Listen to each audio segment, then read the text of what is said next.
Well, I don't think there's any disputing who the kings of Africa are. Al Ahly have won the African Champions League for the second consecutive year, for the fourth time in 5 years, and for a total 12th time. No other club even comes close. The second most successful side in African football would be Zamalek, their arch rivals, or TP Mazembe, who have 5 Champions League titles. So there's seven better than any other club on the continent. No disputing, like I said, who the Kings of Africa are. The club of the century, last century, and the way they've kicked off this century. Again, I don't think there's any doubt on who's going to be the club of the century in about 80 years when they make that vote. Anyways, welcome back to another episode of the African Five-A-Side podcast. My name is Maher Mezahi, and as always, this show is brought to you by africasaCountry.com.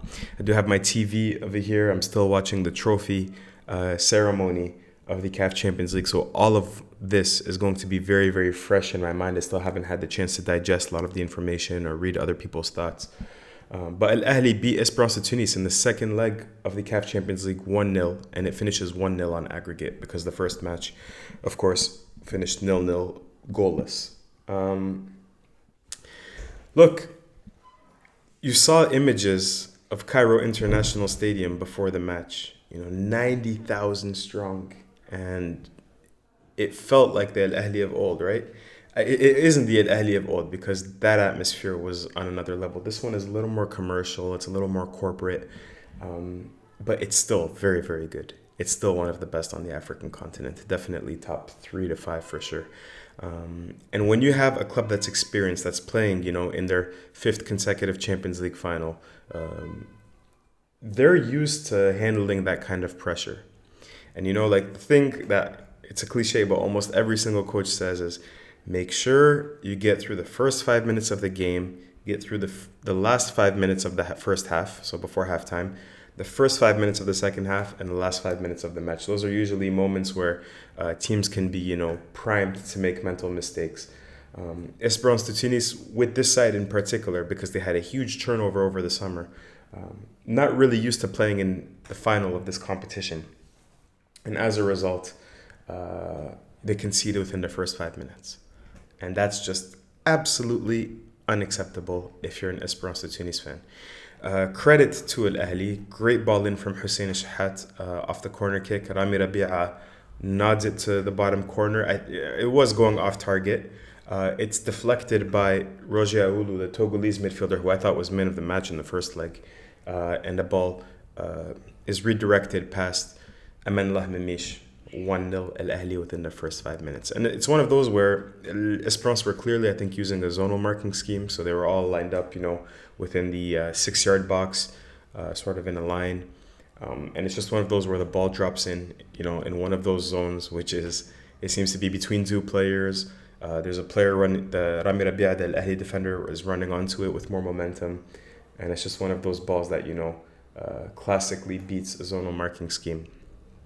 Anyways, look, even after the goal, Al Ahly had their best foot forward. They were on the front foot. They were the ones that were taking the game to Esperance. I thought Esperance were very lucky even not to have a man sent off in Roger Aoulou, who stamped on Marwan Atiyah. With VAR, I thought that could have been a red card. He got away with it with a yellow. It was like one of those orange card fouls. And remember, before the match, we were talking about Esperance not gifting any chances to Al Ahly. And they did that time and time again in this match. I could think of one occasion off the top of my head. Houssam Ghasha trying to dribble in his own third of the pitch, loses the ball. Percy Tau gets onto it and hits a shot. I think it just off target.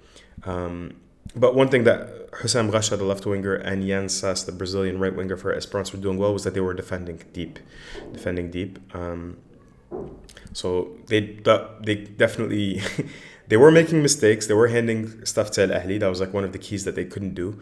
But their wingers were defending well. As for Al Ahly, I really wanted to see something from Imam Ashur, and I was very critical, highly critical of him prior to this, Champions League final. Boy, oh boy, did he show up today. He was quite clearly, in my opinion, the best player in the first half, probably the man of the match throughout the match. Just so much activity all over the place, being dangerous all over the place. harrying, winning the ball back, running into space, getting the ball, dribbling, cutting in, getting shots on goal. He was all over the place. Very, very good. But really, if you look at all of Al-Ahli's players throughout the first half, whether it was Hussein al-Shahat, Marwan Atiyah, Ramy Rabia, who scored the goal, Mohamed Abdel Mun'im, his center half partner, they were all incredible. Even Mohamed Hani was good.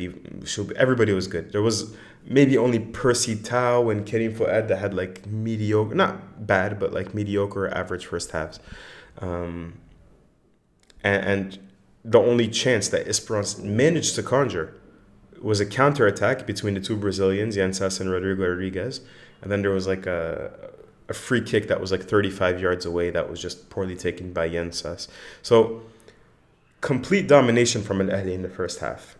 There's almost no disputing who were the better side then, right? I'm going to see if I can pull up some statistics from the first half really, really quickly. So please excuse this. So in the first half, Al-Ahli actually had only 51% possession, which isn't a huge amount, but 8 total shots to Esperance's 0, 1 shot on target to Esperance's 0, obviously 1 goal to Esperance's 0, 4 corners to Esperance's 0. So there is absolutely no doubting who the better side were in that first half. Al-Ahli clearly dominated. But Esperance made, I thought, a good tactical adjustment at the beginning of the second half. So they bring in Raid Bouchniba, who's a wing back, but he's an attacking wing back. You can almost call him a wide wing back, like not really like a traditional fullback.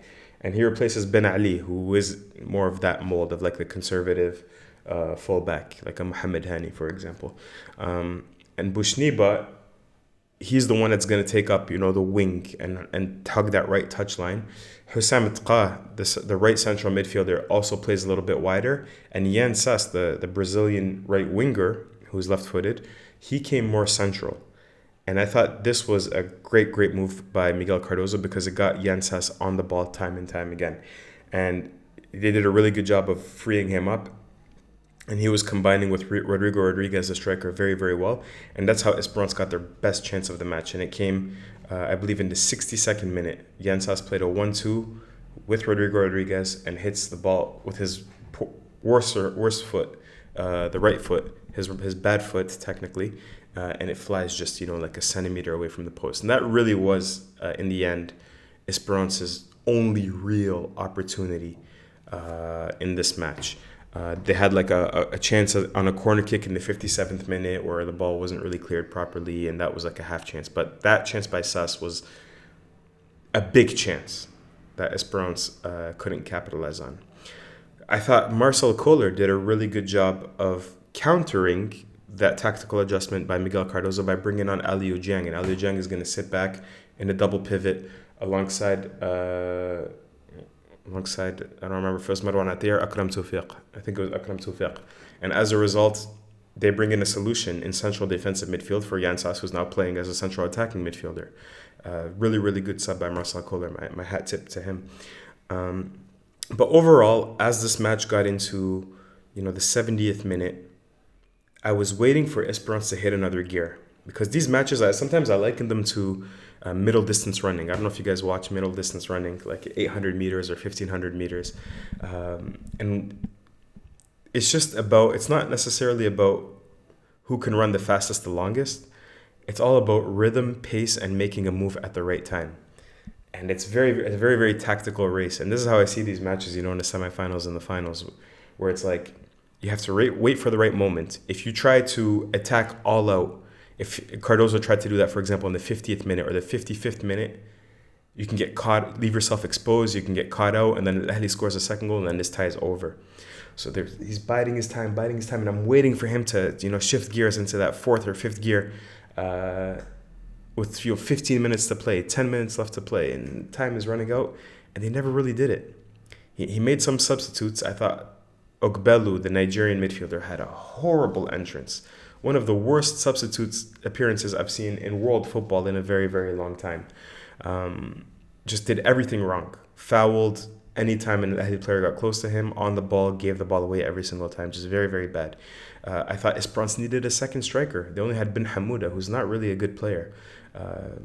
They needed like somebody that they can associate alongside Rodrigo Rodriguez to put more pressure on Al Ahly. Buki, I thought, had a decent entrance, the Congolese winger, when he came in, but he came in a little too late. So yeah, they needed probably at least another midfielder better than Ogbelu to come in when they replaced Tra, and they needed a second striker for sure.